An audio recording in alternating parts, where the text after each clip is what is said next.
Ready? This fucking energy in Yeah, let's go, man. I should have drunk an energy drink, but I'll make it happen and you fake it till you make it. I'll switch it on too. Yeah. Good.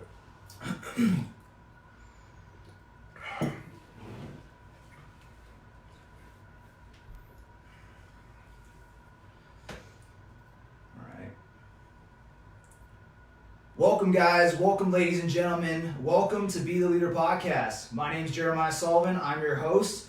This is a leadership and personal performance podcast.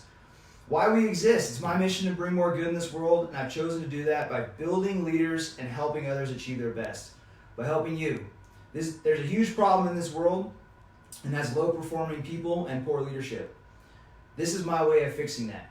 This podcast is for the person who knows they need to become a stronger leader for the advancement of their career or their business. It's for the entrepreneur or the business owner with people problems, or it's for the experienced business owner with challenges. It's for anyone that wants to be better individually, but most importantly, it's for the people that want to win. The goal of this podcast is to provide you with a strong foundation in leadership and personal performance. And I don't do ads, you guys know I don't, so all I ask is that if you find value in today's episode, that you share it with a friend, just one friend. So today, I am honored and excited to be joined by, well, a badass and honestly, a very compassionate human being. He's a great guy. He's a pro MMA fighter. He's the founder of Victory MMA, a local MMA gym here in Colorado. He's an Army veteran, a Brazilian Jiu-Jitsu black belt. He holds 2 master's degrees, 1 bachelor's. He's been on The Ultimate Fighter. He fought in the UFC, and he's won numerous championships, to include the 2015 RFA World Championship. So pay attention, guys. Take notes and listen up, because he has a lot we can learn in leadership and performance. Ladies and gentlemen, Gilbert Smith. What's going on, brother? Let's do it. How you doing? Yeah. Welcome back. Yeah, I know. It's great to be back, man. The last time we did it, we had a really good vibe, so I'm really excited about this. Yeah, guys, a little confession. We sat down 2 weeks ago and recorded a great episode, and my computer crashed. So technology. Go figure. So Gilbert blessed us with coming back here and providing insight into his life, in not only as a fighter, but also as a business owner. So we're going to dive into that. And if you wouldn't mind, just start everybody off with your story. Okay. Story. I joined the Army back in 1999. I got out in about 2005. I did all the Army stuff. I was deployed. I was actually in Saudi Arabia when 9/11 happened. And when I joined, I was 17. So I did about six and a half years. I got out in my early 20s. From there, I did a lot of civilian contracting, made some good money in Iraq. And then I started to focus on my martial arts endeavors. I started to travel the world, train with the best guys from Brazil, Thailand, Amsterdam, all over. I fell in love with MMA coming off of season 2, actually. I watched a little bit of season 1 with the Forrest Griffin and Stephan Bonner, but it was season 2 of The Ultimate Fighter that really caught my eye, particularly a fighter named Rashad Evans, who was a young black short fighter, a short wrestler that kind of reminds me of myself, and I saw him doing it. I was like, you know what, maybe I can do it. So from there, I jumped knee deep into martial arts. I wanted to learn every aspect of it. From the martial arts side of it, that's why I traveled the world and I trained with the best guys. I wanted to learn the business side of it. That's why I went to school and I got my MBAs and my masters in project management. I also wanted to learn the athletic side of it, and that's why I got my bachelor's in exercise science. And I competed, did very well. I had a great career. Now I'm 38. I decided to retire about 2 years ago. And now I'm more focused on running my business, which is an MMA school, and building up the next champion. Dude, yeah, your story, I think it's inspiring for anyone, because we talked before a little bit about where you come from. Yeah. And really, you pulled yourself up by the bootstraps. You know? So, where you want to bring the listeners into that, like your childhood, and then what got you into the military initially? Yeah, it's funny because I hate talking about it in a way that it sounds so typical, as being a black male. In America, you hear the stories like I was raised in the hood, in the ghetto. We didn't have a lot of money, raised in the projects, roaches, rats, and my mom had to struggle to feed me and my brother. My father was in my life, but my father and my mother was separated. One lived in New York, and the other one lived in Jersey. So it was like going back and forth between them. All those hardships, and the truth is, it does play a factor. Yeah. Because when you are born with less, you tend to appreciate it a little bit more. And people that are born with, don't have to be born with a lot, but just with the bare bone minimum. Like you got a house, you got a car, your parents are decently paying your bills. You don't have to worry about, it was nice that, we didn't eat. It was nice that, we didn't have hot water and we had to boil cold water and mix it with the hot water to take a bath. And definitely roaches and rats was our friends, and then when you look at the other neighborhoods and you see these kids that have it all, it does breed a certain amount of like animosity and a chip in your shoulder. Some resentment a little bit. Yeah, and a perfect example would be between my brother and I. He went down the wrong path, made a mistake, and got locked up. Mm-hmm. I was also making some of the same mistakes, even worse, really. I just never got caught. And when I felt like things was getting to the point that I couldn't control it, I decided to get out of Dodge and I joined the Army. Yeah. Like I said, I joined the Army straight out of high school. When I graduated, I was still 17 when I joined the Army. I turned 18 in basic training. I was like, I'm out. I want to do something different before I fall victim to the system. So that's a little bit of my story. Yeah, I can relate to that because essentially what got me out of my small town was desperation. Yeah. And you want to get away from that stuff. And I think a lot of people that are kind of in the middle of life, they don't ever really get that fire in them. And so I look at my childhood as a privilege in that, things were hard for us, but it showed me a life that I wanted to kind of build from. Where I think a lot of people get stuck. You mentioned like the different things going on in your house and stuff. My mom, we had one wood fireplace in our house to keep the house warm. And when we ran out of wood, my mom would turn on the oven and open up the kitchen oven to help keep the house warm. Yeah, for sure. Yeah. We had those times. I tell you what, it's funny because my mom, she currently lives with me. She has some hard times, so I decided to allow her to come stay with me as she's worked to get herself back on her feet. And then actually, she's been very helpful in the house, considering I'm now a single guy, so I don't cook and I do clean. I can clean, but my mom takes care of all that, so she's been very helpful as I've been trying to run my business. But the best times in my life, if you growing up, is when my mom used to work for this chicken fry place called Ward Rogers. That's more the East Coast. Okay. It's like the KFC, right? And she used to work there, and she used to bring home chicken for us to eat, and that's when we didn't have anything to worry about. We was going to eat because she would take home the leftovers from the night, and me and my brother could have a really good meal. Yeah. So it's like those hard times are the ones that you remember the most, and that I don't know. Fried chicken.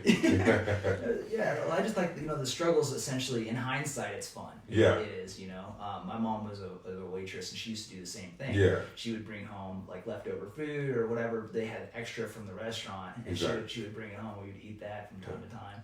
And the funny thing about it is that, like, you didn't really realize what you was going through. Times are hard, and yes, you could see, because I remember my father had a friend, and like a female friend, and she worked. She was actually a maid to these in this nice neighborhood, and she took me one time, and I'm chilling in this house. I'm looking at this house as if it's a mansion. And I'm like, whoa, this is how the other side lived. And I'm pretty sure they were just like middle class. Yeah. But to me, they was like rich. Yeah. And seeing that, it does mess with you, but like you said, it kind of makes you hungry, man. It kind of makes you want to, get up and go do something. Yeah, once you start figuring it out as you get older, like at the time it's just normal. But then you kind of grow up and you're like, man, I want to keep moving forward in life. I don't want to ever go back. Yeah. Even though I respect and love where I came from, So that that brings us to from your childhood into the military, and you said you were in Saudi Arabia. Yeah. I got deployed to Saudi Arabia, and I was in Prince Sultan Air Force Base when 9/11 happened. Funny enough, I was actually working out in the gym, and in the gym, or sorry, altogether, we had like 2 channels, right? And one of them was at CNN. And I'm working out, and I remember like bench pressing, what I always used to do back in the day. Because I didn't know anything about I didn't know anything about physical fitness besides like how much you bench, right? So all I did was bench press, and I remember looking at the TV, and I saw the first plane flying to the Twin Towers, the monument. I'm from New York, I've been there, so I was like, wow, that's crazy. Somebody really messed up. And then the second plane happened. Yeah. And that's when I was like, oh shit, we're actually under attack. And that's when things got serious and the whole place got locked down, and it got pretty crazy from there. Did they keep you in the gym, or did you go somewhere else? No, we all had to go back to our rooms, and everybody was accounted for. Because you have to understand, when we found out who did it, you have to realize that Osama bin Laden is from where? Yes. Saudi Arabia. Yeah. Like all his cousins are right down the street. Yeah, that's what I was thinking. So it got pretty crazy, and it was like we wasn't sure if we was gonna get stuck there or come home. We actually did come home on time, and also remember this: when y'all was going through it in the States, the whole country changed. Yeah. And by the time we got back, everything was locked down. The airports was crazy. Getting on post was a headache. Everybody was so tense. Yeah. It was really crazy for us to come home and see it. Y'all went through it step by step. We just jumped right in once we came home. So that's what you remember, is everybody just being like on edge, not sure who's gonna. Yeah, just going everywhere with so much security everywhere, it was crazy. Yeah. Considering, remember this. Now we flew from Colorado Springs, right, airport. Yeah.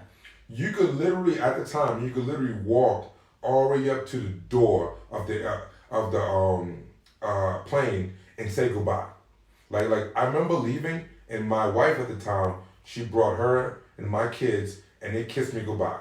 And now coming back, you can't get past the security. It's like all that changed in a matter of months, and we was gone when it changed. Yeah, what is that, a plastic spork? You can't get on this plane. Yeah, exactly. Yeah, you couldn't bring nothing on the plane. It was crazy. So since it is a leadership and performance podcast, I'm curious, do you remember what your leadership did at that time? It was a long time ago. Yeah, good question. Leadership. Maybe they were absent. I don't remember leadership playing a big role, because I think they were just as confused as we were, as everybody was. Because at the time, especially when it first happened, nobody knew who did it, right? So you figure out and realize who did it. But then you're trying to figure out why, what's the next course of action. It took a while, because remember, that happened in 9/11, that happened 2011. Yeah. We didn't actually go to war until 2003, right? So March of 2003 is when Congress authorized the war, and that's when we invaded Iraq, right? So you got to remember, it was almost a year and some change before we actually took action. Yeah. So it took a long time to even figure out what was going on, and I don't remember leadership being too leadership-ish. Yeah, well, I just bring it up, and you accidentally said 2011, meant 2001. Everybody knows that. Oh, man, yeah, what I'm thinking 2011. Yeah, you got it. 2000, you know what I'm saying? 2001. Yeah. Damn, it was that long ago. Yeah, 2000. Yeah, what I say 2000? 9/11, 2011. You got it right. So what, I bring that up because when I was in Iraq in 2006, the surge happened. Yeah.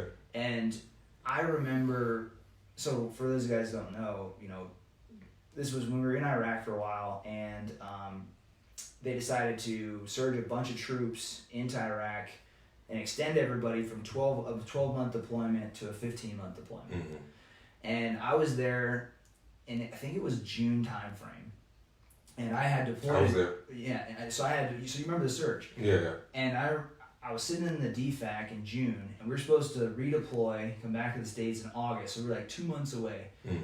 And the news comes on, and they were like, hey, everybody that's in Iraq right now, the Secretary of Defense, he says, everybody that's in Iraq right now is staying for an additional, staying for 15 total months. Mm-hmm. And here I am thinking I'm 2 months away after, on a 12-month deployment that gets bumped to 15 months, and I'm like, shit. my whole world was like fucking upside down, right? Yeah, it's crazy. But my point is that I was like looking for leadership. I was like, what's the explanation? And nobody really knew. The only thing they ever did was say, hey, don't worry about the news. We'll explain it to you. And then the conversation died off. And the next thing you know, I was there for 15 months. You know, the truth is, as we look back, and we know this is facts, there was no leadership. They didn't know what they was doing. They still don't know what they're doing. There was no reason for us to be over there. It's hard to have a leadership when we really didn't even have a real mission. Yeah, you know, I think that's a good point, is like, from the lower levels, people expect a lot from the higher levels, right? Yeah. They expect all the answers. Yeah. And the truth of the matter is everybody's figuring out as they go. Well, it was more than that. I mean, I could get into a lot of cynical, more of theories and whatnot, but you have to remember, we was over there initially for weapons of mass destruction, which they did not have. So the mission changed to liberating Iraq, which wasn't the original mission.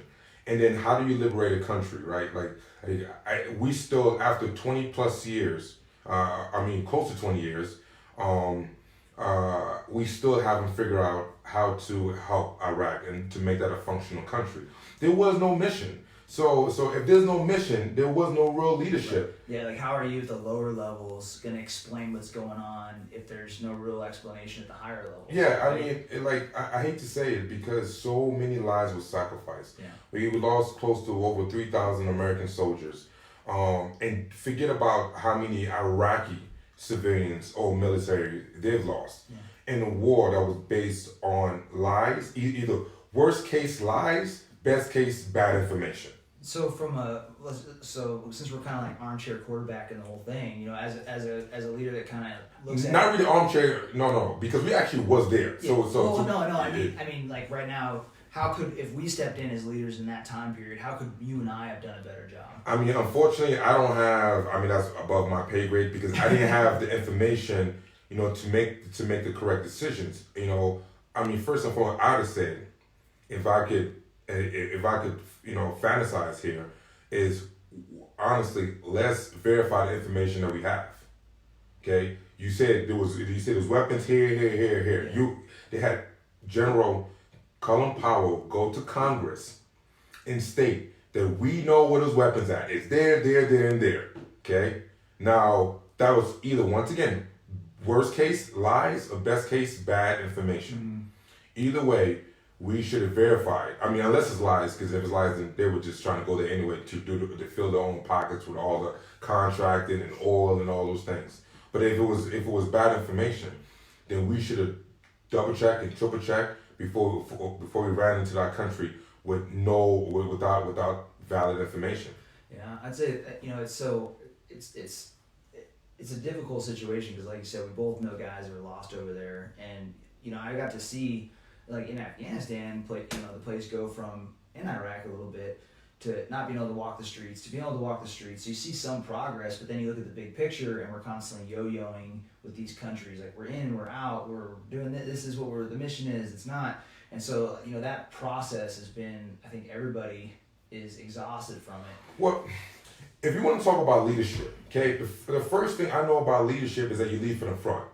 It's hard to be a great leader when you're sitting in the office and you're sitting in the White House and you have a comfortable living, making good money, your family is taken care of, and you make these orders to send these young men and women to war, and it doesn't really affect you. Like, think about all the people that have died. Yeah, you know, I was listening to, I think I was reading an article about this where they were talking about the death penalty, and the person in the argument said that they wanted to require the person that they were killing, I forget how they said this, but like essentially tie the decision to the death. Mm-hmm. To make the person that's going to say yes, this person's going to be eliminated, be close to that threat, so they felt the effect of what they were actually doing. So they couldn't be in a cubicle in another country somewhere, right, making a decision about somebody's life. So I think that is... Well, I mean that's a different story in the sense that if you are facing the death penalty, it's because you commit a crime, you know, and your crime was heinous enough that it requires, you know, a very deep punishment. But when you just an American citizen trying to serve your country, trying to follow orders, and you put in a lot of faith in your leadership, and you got these guys that's like living the lavish lifestyle and don't really know like what are their true intent, because once again they sent us to war with a country. Think about this. When 9/11 happened, none of it really makes sense. When 9/11 happened, we know that it was Osama bin Laden, who's from Saudi Arabia. Why did we go into Iraq? Like, what was the connection? Yeah, what was the real connection? Now, you can make the argument Afghanistan because Osama bin Laden was chilling there, that was a safe haven. You know, you could kind of make the argument. But the argument of why did we go to Iraq? It makes no sense. There's no valid proof that connected Hussein to the attacks. Now, granted, was Hussein a good guy? No. Okay, but there's a lot of bad guys in this world. You can almost pick any country in Africa. And I'm sorry, but there's a lot of people in countries in Africa and South America and even in Asia that we can honestly say these are really, really bad guys. But we don't invade those countries. So do you think, well, I guess we really don't need to say whether or not it was a deliberate decision to deceive people or whether it was a mistake, but I guess either way. Minimum bad leadership. Minimum bad leadership. Minimum bad leadership. All right. I mean, so the lesson I think from all that is clarity on the mission. Right? Yeah. I think if you really dissect everything that we just said, and this actually carries over to companies. I would say this: transparency. Yeah. There was a lot of things that happened. I mean, and we do live in a different age. Like, if that would have happened today, with all the social media, with all the information, and we could get information out real quick, like, I don't think people will be able to get away.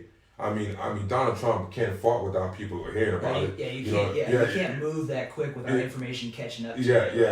Yeah. So if that was to happen today, I think things would be different on the course of action, because how many people would be involved and how knowledgeable the American people are because of this constant flow of information throughout, the internet and obviously social media. Yeah. But back then, there was no transparency. There was a lot of secrecy. There was a lot of things that were happening that it was like, it doesn't make sense. I like your point about the secrecy part, because I've seen organizations collapse and fail because of secrecy. Right? Yeah. It creates distrust among the employees Confusion. and stuff, and confusion, Yeah. right? And everybody's operating. What happens is everybody shifts from a team environment to an I environment, and when everything's compartmentalized like that, and next thing you know, the people who are detached from each other, they have these narratives about everyone else, and then it becomes a very toxic, intense culture. So I think, if I'm looking at this and like, hey, how can people learn from our history? It's, let's be very, very clear about what our mission is. Yes. And then let's level the bubbles and make sure everybody's informed all the time. Yeah, and there's something to be said about, listening to the bottom half. You know what I'm saying? I get it. In the military, it's like when your commander say go, you go.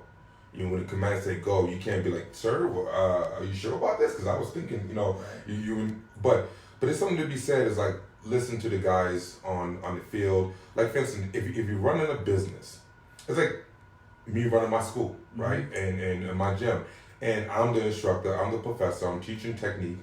And let's say I got a new guy, a young guy, or a less experienced guy, say, hey, coach, I was thinking about this. I was like, hey, shut your mouth. I said the technique is this, do this. Right. Okay. Now I could be missing out in some vital information, as someone can have a different perspective. Although I may be a higher ranking, more advanced, more experienced person, and I can have, or even all the way up to a white belt, say, hey coach, I saw this, or I was thinking about this, and he showed it to me, and I'm like, you know what? God damn it, that's actually a pretty good idea. Yeah, that's having a student mindset, no matter where you're always having a white belt, a white belt mentality. Oh yeah, exactly. Yeah. Exactly. Yeah. Yeah. So okay. So I'm thinking through. So 9/11 occurs. You're in Saudi Arabia. You go back to the States. I'm sure there's that period of service. There is a time where you're probably questioning a lot. You're questioning your service. You're questioning what's going on in the world. You're questioning with what you want to do with yourself, and then you make the decision. You get inspired by Rashad Evans. Yeah.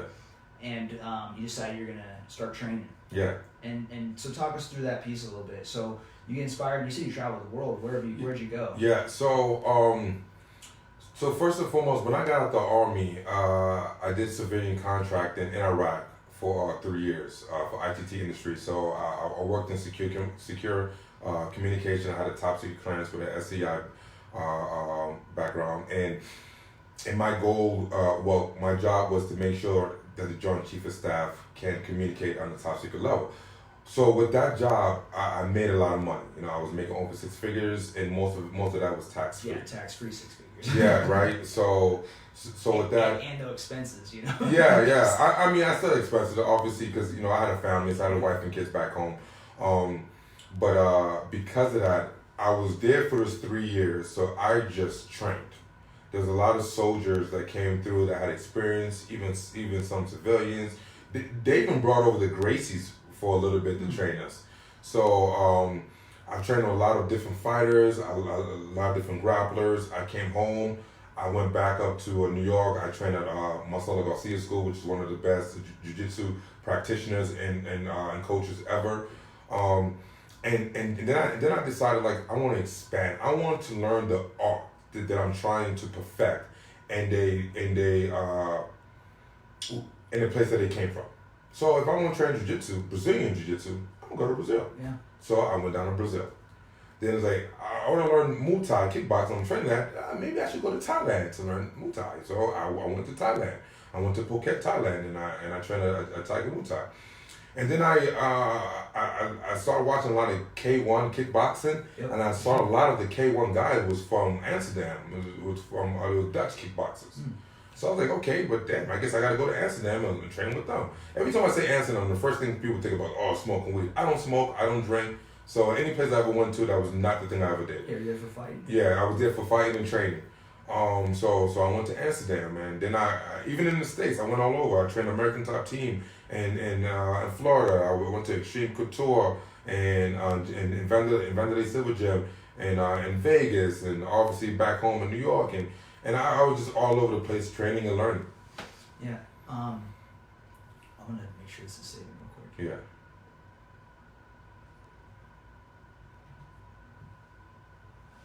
Gotta make sure it's safe so we don't have to do this against all over. So, where are you from? Like, for the third time.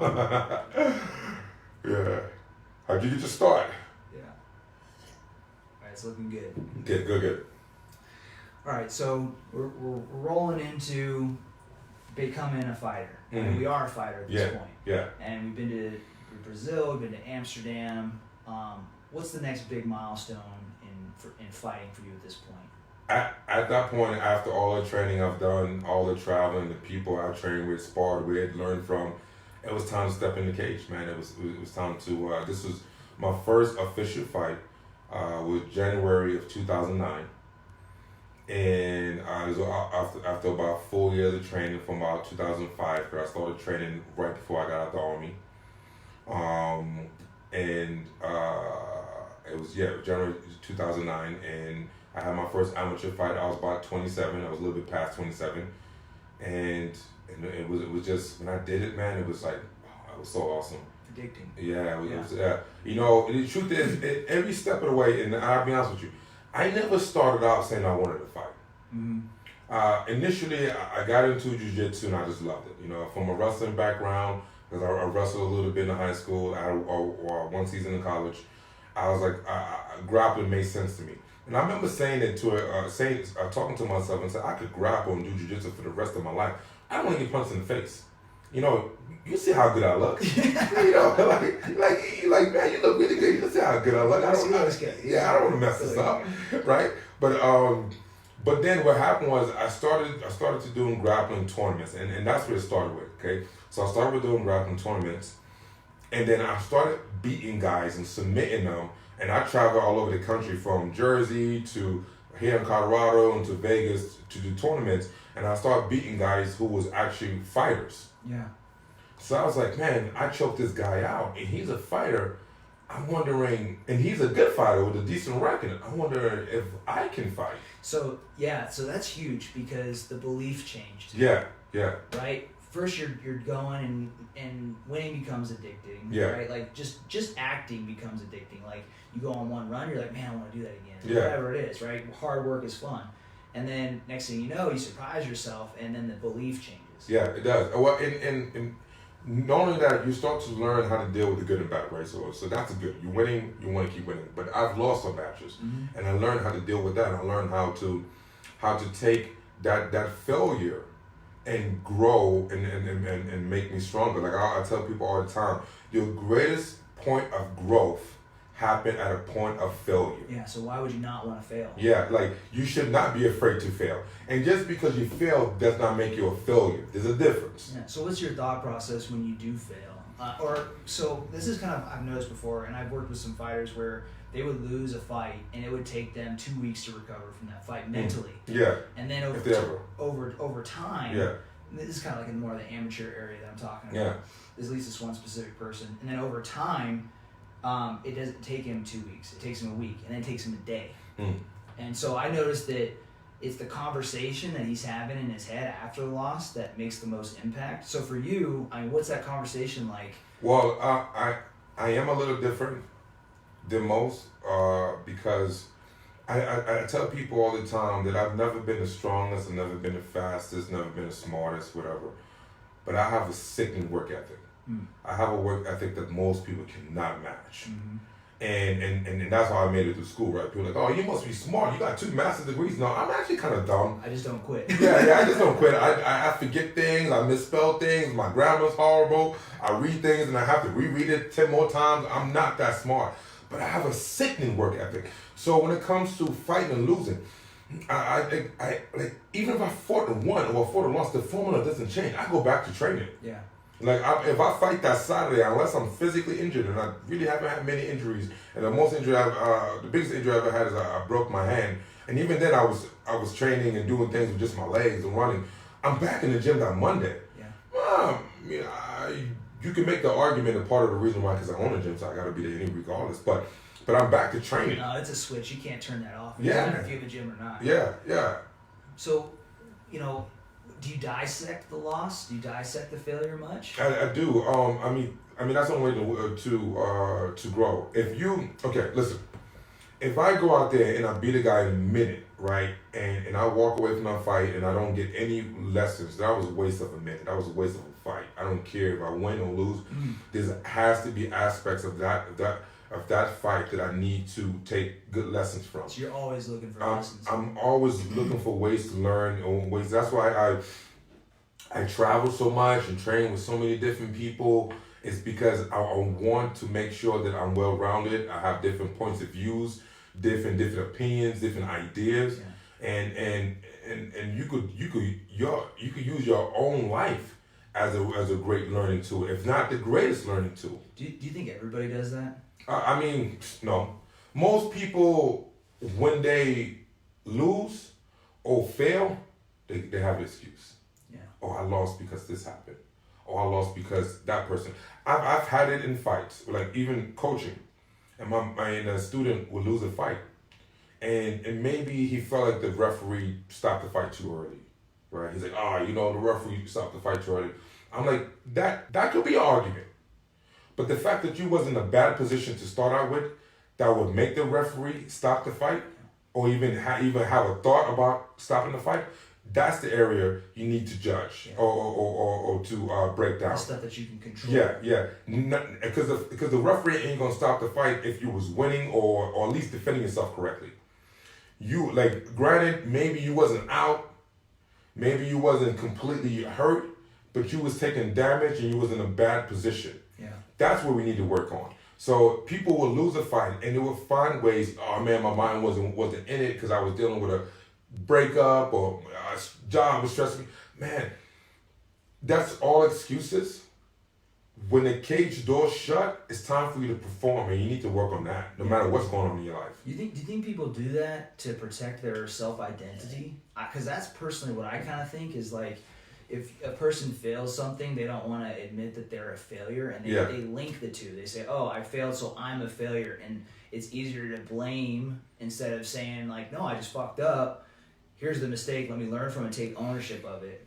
Yeah, it is a defensive mechanism, Yeah. And the truth is we all do it. I do it. I've done it in relationships. So like if I messed up in a relationship And like, instead of me saying, baby, I messed up, It's your fault. I'm sorry, I'm like, yeah, I messed up, but it's because, You did this. yeah, you know what I'm saying, you did this to me, so I did that. And I'm like, wait, like, no matter what she did, you still had control of your own actions. Yeah. So if she did the worst to you, you still could have controlled yourself and did something, that's more positive. Yeah. But so people do use excuses to defend their actions, to cover up some of their failures. And I tell you, it just makes you worse of a person. It just brings you lower. It doesn't make you stronger. It doesn't grow you. What advice or practical tool would you give somebody that's struggling with that, with taking responsibility? What would you tell them? Like, hey, Gilbert, man, listen, I'm a fighter. I'm always, when I lose, I'm always blaming other people. I can't figure out how to undo that. What's the trick? Well, one, I would tell them, study, read, listen to people that have been there. I mean, I could tell you, but I'm only telling you, like, sometimes it's hard. It's hard for me to play multiple roles in one person's life. Yeah.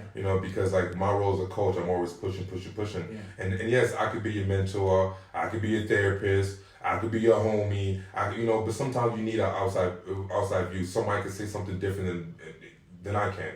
And that's one thing that I've learned, that I think that's significant, because input equals output. Yeah. Right? And so if there's a saying that I live by, the mind is a dangerous place to go alone. Yeah. Right? And it's because when you're stuck in your own self-thoughts, you beat yourself up all the time. So the way to get in front of that is to hijack it, get somebody else in your head, get some new input. And you're saying, study people. If you're struggling with excuses, study people, get some different input in your head instead of listening to yourself over and over again. Well, and also another thing you can do is that whatever you are going through, understand this, and this is a fact. You're not the only person that have went through it. Right. Okay? There's nothing new under the sun. So if you have made a failure, you have messed up, you have lost something or lost at something, you can go out there and learn from other people who have also made the same mistake. Okay? So there's once again, there's so much information out there. For instance, white belt mentality. Yeah, like if you lost a fight, it could be a basic fight, an amateur fight, a pro fight, or a championship fight. Look at all the other fighters that have lost a fight, and you can always go back and see how they did it. If you made a mistake in a relationship, I'm pretty sure you're not the only one that made that same type of mistake. You can go back and learn from other people's mistakes and how they recover. Or if you are in a company and you made the wrong call, or you fired the wrong person, or you made the wrong contract, whatever the case may be, there's 1,000 of resources that can help you learn from your mistakes, recover from the mistake, grow from the mistakes, all those things. And that's been a common thing with talking to you, is you don't just look at fighting like this, you look at everything like this. Yeah. And one of the biggest, quote unquote, fights for you is in the relationship realm. Yeah. You're applying everything you've learned in mixed martial arts to this other area of your life and trying to get better, right? Yeah, man. I'm trying, bro. I suck at relationships. If you know me well enough and long enough, you'll realize that that's one area as far as dating and relationship goes that I am in. The funny thing about it is that I feel like I've had the biggest growth in that area in the last 3-4 months. Yeah. And I went through a big breakup, and it was someone who I believe was very special, and I made some mistakes, right? And from there, I realized that I can't keep doing this to myself. I can't keep putting myself in these positions whereas I have what I want and I mess it up. I'm my biggest enemy. Like self-sabotage. Yeah. And a lot of it was my own inability to grow. Now, and like I said, martial arts teach me. I want to learn. And in relationships, I'm like, yo, I'm good. You know what I'm saying? I'm me. You don't try to change me. Accept me for who I am. If you don't love me, then you don't love me. You know what I'm saying? Like that was some of my issues that I had. Instead of taking a back seat and listening to the person I'm with and say, what do you need? How can I make you happy? Even if it requires me to swallow my pride, because maybe some of the things you're saying is kind of digging at my ego a little bit. It's killing my pride because I'm thinking I'm good and I'm doing the best, and you telling me I'm not, and I'm like, and then I'm telling you wrong. I'm telling you, you wrong about your opinion and how you feel. Yeah. Does that make sense? It's their opinion. You know, so exactly. Yeah. So instead of me accepting their opinion, and if I really care about this person, working to give this person what they need, I'm telling this person, no, you don't need that. You need what I'm giving you. Yeah. You know, like, yeah. How is that? So you made that shift. You know, I guess before you made that shift, how was the old self kind of showing up in relationships? I know we talked about a challenge that you had before. Yeah. Where, you know, you were doing well in fighting and then you kind of hit rock bottom. You want to just kind of summarize that and talk about who you were then and why it kind of failed? Well, you know, it like, you know, just like I was saying before, 2 seconds ago, it was a lot to do with ego. Yeah. You know, I had so much success in my professional life, in my business life, you know, that even dating, casually dating, meaning that, you know, I'm not trying to blow my head up, but I've you know, I never had a problem with girls. Yeah. So I'm like, you know, I'm the man. So yeah, what point in time are we talking about right now? You know, I guess in the last 2 years, it's coming from my last relationship, right? Yeah. And I speak about that relationship because I think that's one of the most defining relationships I've had. I was married for 12 years, but I met my ex-wife when I was really, really young, right? So as an adult, I'm starting to learn the man that I am, and especially coming off with so much success, and I had like a lot of like things coming at me. So now that I'm in a more stable environment, I'm more mature. Yeah. I still have issues that I never addressed. A lot different than like the UFC Ultimate Fighter days. Yeah, right. So now I'm in a relationship with someone who I cared about, but I didn't know how to make adjustments, right? I didn't know how to, like I said, I've been very successful with females, so I'm like, you know, girls like me, so you must like me, you know. You must like they like what I was doing, you know, so you must like what I was doing, what I'm doing. And as she's telling me I don't like this and this, I'm like, well, you got a problem. Like it's not you. It's not me. Yeah, it's you. And it's not about her trying to change me. It's just her telling me what she's looking for and what she needs. Yeah. And if you're not gonna do it, if you're not gonna be about it, then step. Okay, but I'm sitting there, not stepping to the side, okay, I'm not that man, find someone else. I'm telling her I am that man, and what you are asking for, what you need is wrong, and you need to accept what I'm giving you. You see how that doesn't work. Yeah. And that was a formula for my relationship. And that's why it failed. Yeah. So coming out of that relationship, I was like, you know, why did I do that? Like, why was I that guy?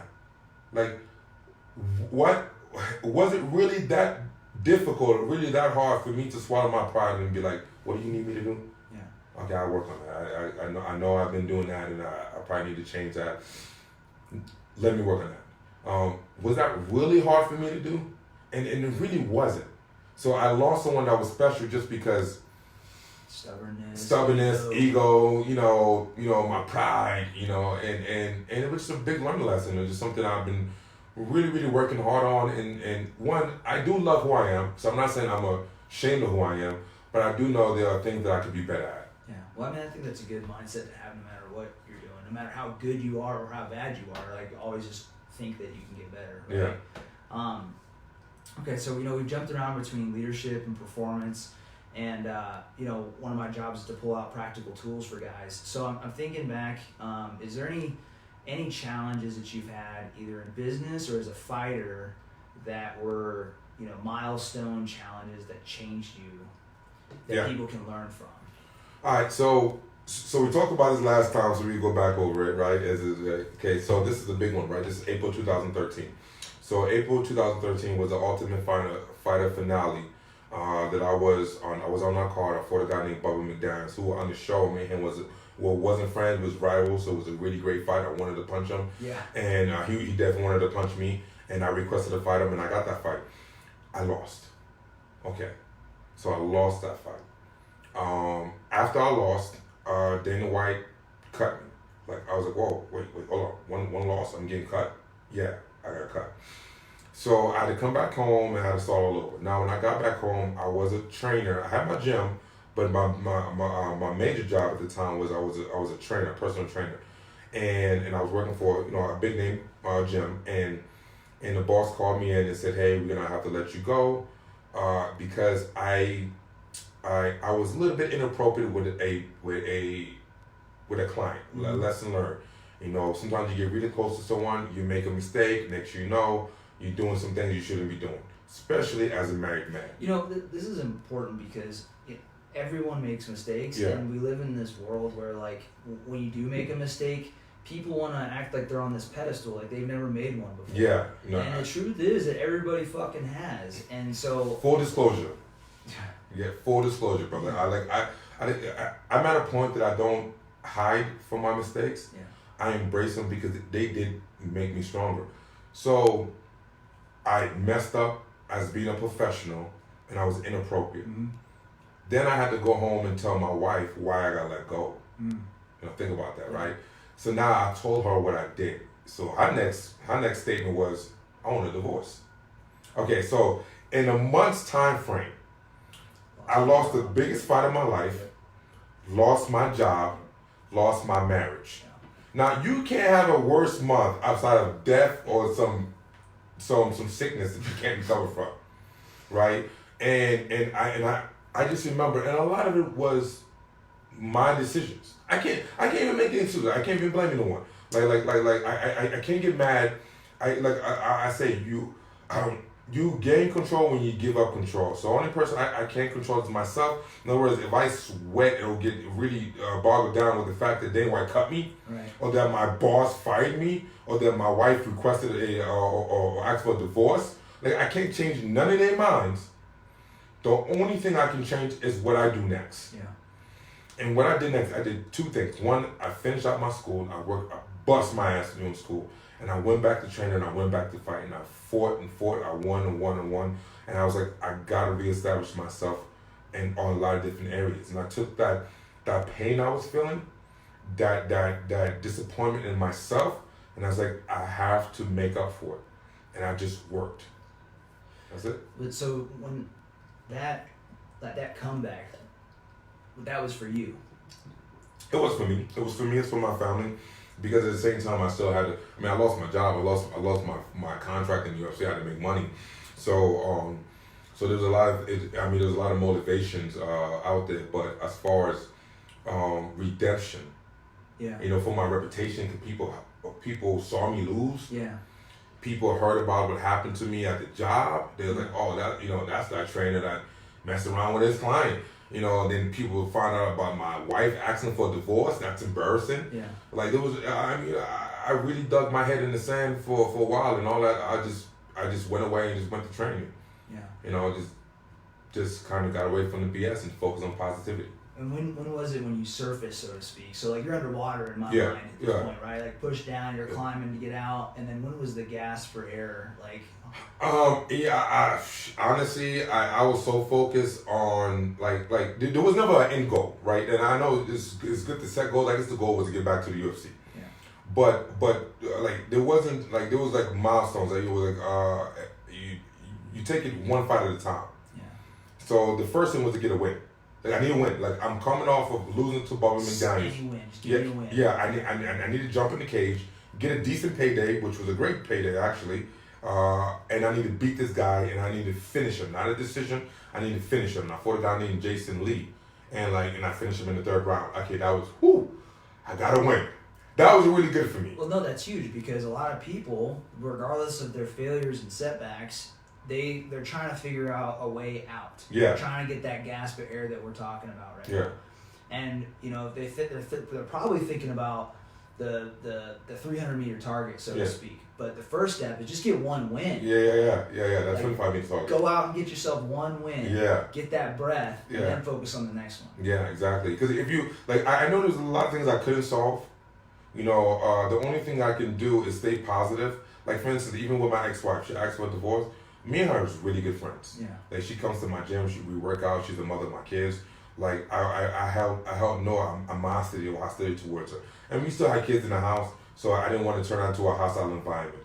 Okay, I know how she felt, and she wanted to move on. She wasn't happy. She was disappointed in me, and she could not get over what happened. I respected that.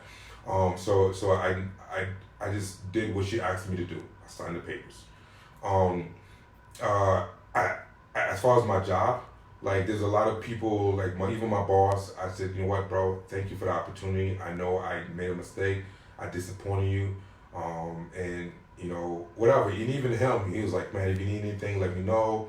I would give you a recommendation. Because I know you'll learn from this. You won't do it again. But you're a great trainer. You're a great person. A great attitude.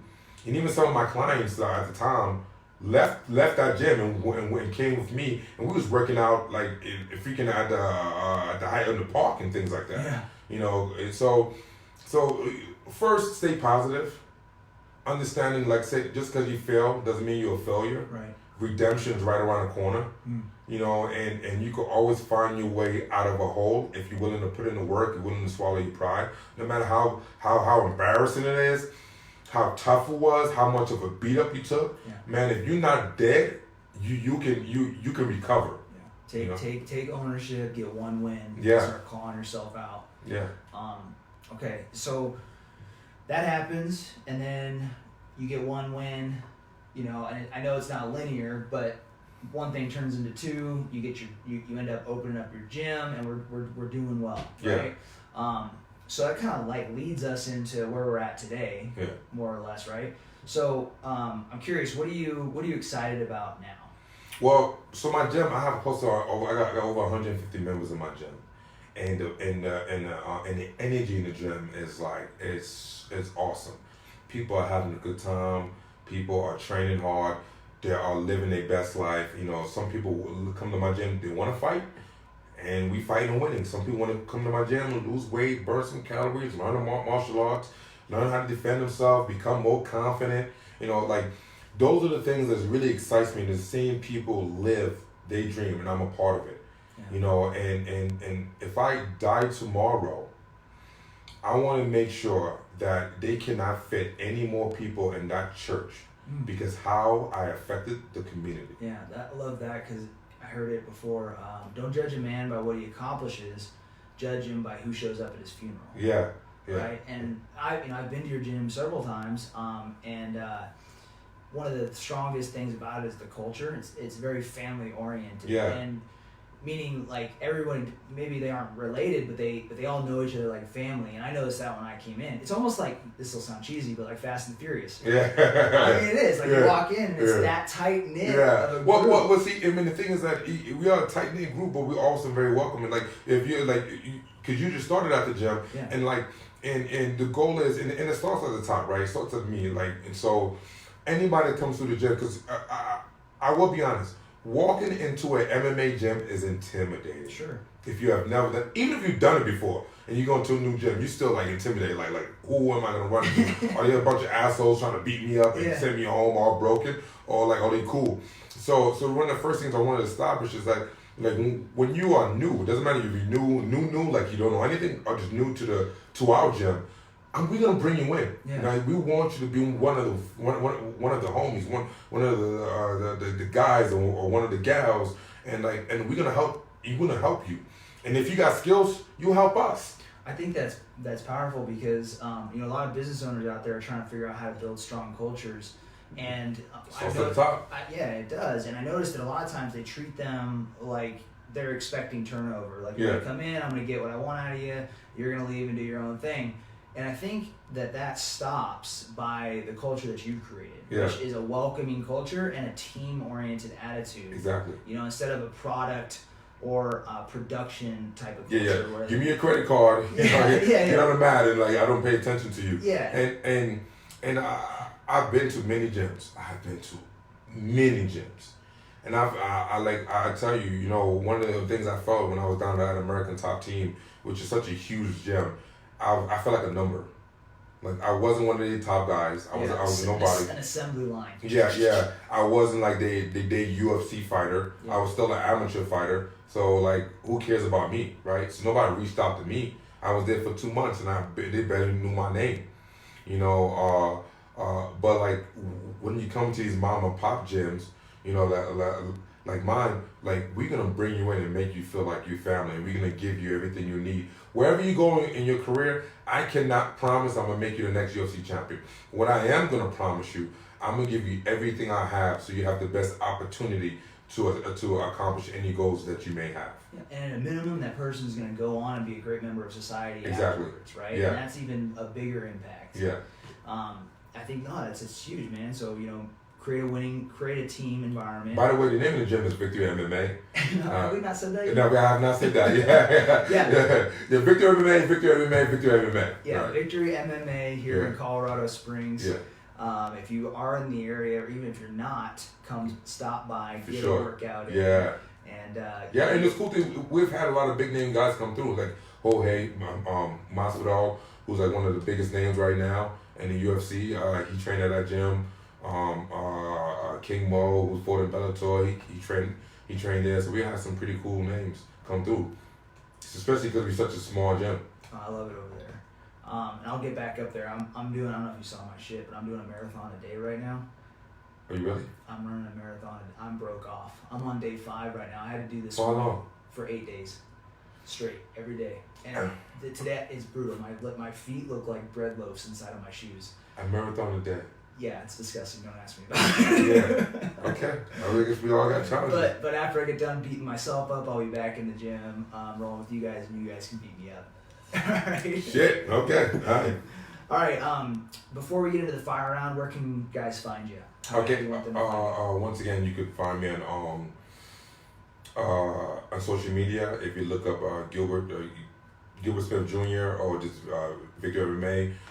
Basically, just Google Victory MMA Colorado Springs, and then everything will pop up. Yeah, I think that's the best way. Yeah, I'm on Instagram under GJS Victory MMA, or once again Victory MMA on Instagram and Twitter and Facebook. But you can just Google Victory MMA and you'll find me. Yeah, Victory MMA Colorado Springs. You'll find all the links to this stuff. Yeah.